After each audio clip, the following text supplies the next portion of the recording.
আসসালামু আলাইকুম। স্বাগতম নতুন আরেকটি ভিডিওতে। আজকে আপনাদেরকে যে বিষয়টি দেখাবো সেটা হলো ট্রাস্ট ব্যাংক থেকে কিভাবে অন্য ব্যাংকে টাকা ট্রান্সফার করতে হয় সেই প্রক্রিয়াটা। তার জন্য আপনাদেরকে প্রথমত ট্রাস্ট মানি অ্যাপসে ঢুকবেন। এখানে ট্রাস্ট মানি অ্যাপসটাকে আপনারা পাসওয়ার্ড দিয়ে লগইন করে নিবেন। লগইন করার পরে এখান থেকে দেখেন একটি অপশন আসছে বেনিফিশিয়ারি। এই অপশনটাতে আপনারা ক্লিক করে প্রথমত যেই অ্যাকাউন্টে টাকাটা ট্রান্সফার করবেন সেই অ্যাকাউন্টটা এখানে এড করে নেবেন।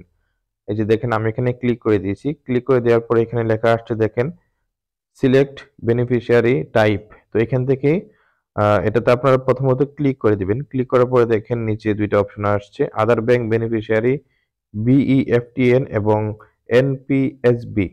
তো আমি নিচেরটা সিলেক্ট করে দিব এনপিএসবি কারণ এটাতে টাকা একটু ফাস্টলি যায়, তাড়াতাড়ি চলে যায়। আর বিইএফটিএন ওইটাতে ৭২ ঘন্টা সময় লাগে। কিন্তু এনপিএসবিটাতে সিলেক্ট করলে আপনি ৳১০ চার্জ কাটবে আরকি। কিন্তু সাথে, সাথে চলে যাবে। তো আমি এটা সিলেক্ট করলাম। সিলেক্ট করার পরে নিউ যে অপশনটা দেখতে পাচ্ছেন, এই নিউ অপশনটাতে আপনারা ক্লিক করে দিবেন। এই যে দেখেন নিউ অপশনটাতে ক্লিক করার পর ১ম যে অপশন আসছে এখানে অ্যাকাউন্ট এবং কার্ড কিসের মধ্যে আপনি টাকাটা পাঠাবেন। তো আমি এখানে অ্যাকাউন্টে টাকাটা পাঠাবো। অ্যাকাউন্ট সিলেক্ট করার পর এখানে আপনারা অ্যাকাউন্ট নাম্বারটা বসিয়ে দিবেন। আমি এখানে অ্যাকাউন্ট নাম্বারটা বসিয়ে দিচ্ছি দেখেন। এই যে অ্যাকাউন্ট নাম্বারটা বসানোর পর তারপরে যে অ্যাকাউন্টে টাকাটা পাঠাবেন ওনার অ্যাকাউন্ট নাম এখানে বসিয়ে দিবেন। তো আমি যে অ্যাকাউন্টে টাকাটা পাঠাবো সেই অ্যাকাউন্ট নামটা এখানে আমি বসিয়ে দিচ্ছি দেখেন। এই যে অ্যাকাউন্ট নামটা এখানে আমি বসিয়ে দিচ্ছি। অ্যাকাউন্ট নাম বসানোর পরে এখন সিলেক্টেড ব্যাংক আপনি কোন ব্যাংকে টাকাটা ট্রান্সফার করবেন। তো এখান থেকে অনেকগুলা ব্যাংক আসবে দেখেন। তো আমি এখান থেকে পূবালী ব্যাংকটা সিলেক্টেড করে নিচ্ছি দেখেন। পূবালী ব্যাংকটা আমি এখান থেকে সিলেক্ট করে নিলাম। সিলেক্ট করে নেওয়ার পরে বেনিফিশিয়ারি নেম যেকোনো একটা নাম দিয়ে দিবেন আপনি এখানে যার কাছে টাকা ট্রান্সফার করেছেন ঐরকম একটা নাম দিয়ে দিবেন এখানে। এই যে আমি এখানে নামটা দিয়ে দিচ্ছি।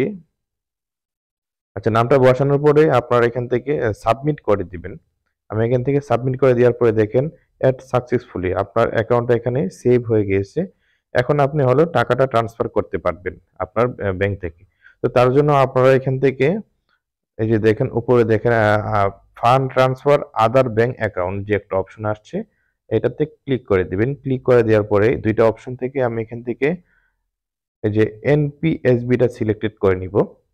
এই যে এটা সিলেক্ট করার জন্য আমার কিন্তু তাড়াতাড়ি টাকাটা ট্রান্সফার হয়ে যাবে।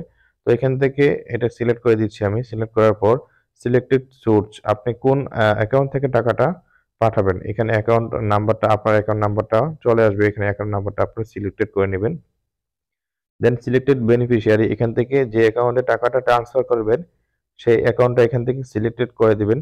সিলেক্ট করার সাথে সাথেই আপনার ব্যাংক অ্যাকাউন্ট নাম এবং ব্যাংকের নাম চলে আসবে। তো এখান থেকে আপনারা শুধু অ্যামাউন্টটা বসিয়ে দিবেন। এই যে দেখেন আমি এখান থেকে অ্যামাউন্টটা বসিয়ে দিচ্ছি।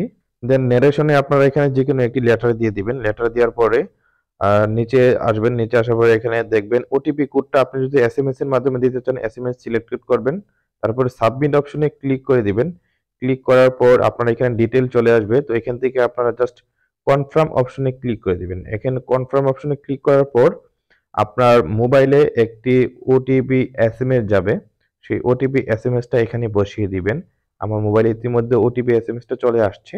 তো আমি এখান থেকে ওটিপি এসএমএসটা বসিয়ে দিচ্ছি। এই যে দেখেন ওটিপি এসএমএসটা বসানোর পর আপনি জাস্ট এখানে সাবমিট করে দিবেন। তো এখান থেকে এখন শুধু সাবমিট করলেই কিন্তু আপনার ফান্ডটা ট্রান্সফার হয়ে যাবে সাথে, সাথে। আমি যেহেতু ফান্ড ট্রান্সফার করব না যার জন্য আমি এখানে সাবমিট করছি না। ঠিক আছে ধন্যবাদ। ভিডিওটি যদি ভালো লেগে থাকে অবশ্যই আমার চ্যানেলটি সাবস্ক্রাইব করে পাশে থাকবেন এবং যদি কোনো প্রকার কোনো সমস্যা হয় অবশ্যই কমেন্ট করে জানাবেন। ধন্যবাদ। আসসালামু আলাইকুম।